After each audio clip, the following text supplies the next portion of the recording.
அஸ்வத்தா அப்படின்னா அஸ்வத்த மரம் அப்படின்னா அரச மரம். நிறைய இடத்துல அரச மரம் இருக்கும்.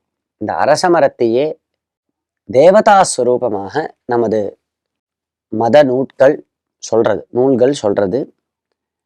மூலதோ பிரம்மரூபாய மத்தியதோ விஷ்ணு ரூபிணே அக்ரத சிவரூபாய விரக்ஷராஜாய தே நமஹ அப்படின்னு பிரம்ம விஷ்ணு மகேஸ்வர ஸ்வரூபமாக இந்த அரச மரத்தை நமது சாஸ்திர நூல்கள் வர்ணிக்கின்றன.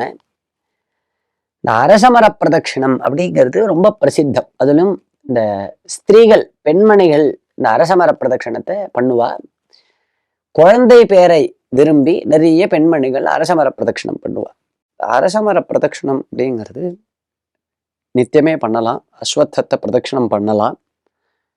ஆனா கால வேலையில தான் அரசமரத்தை பிரதட்சிணம் பண்ணணும்.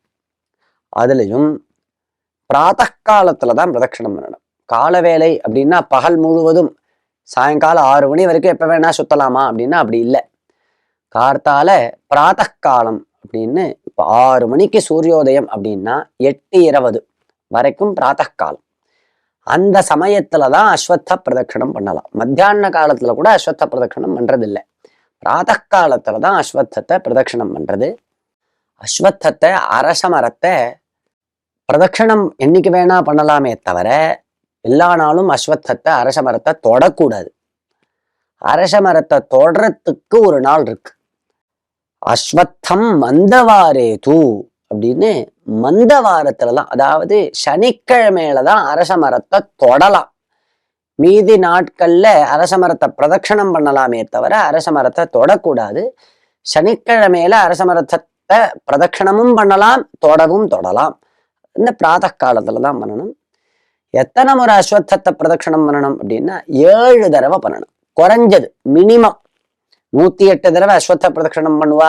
1008 தடவை பண்ணலாம், இப்படிலாம் பண்ணலாம். ஆனா குறைஞ்சது மினிமம் 7 தடவையாவது அஸ்வத்தத்தை பிரதட்சணம் பண்ணணும். அஸ்வத்த பிரதட்சணம் பண்றதுனால குழந்தை பேரு ஏற்படும், நல்ல ஆரோக்கியமானது ஏற்படும்.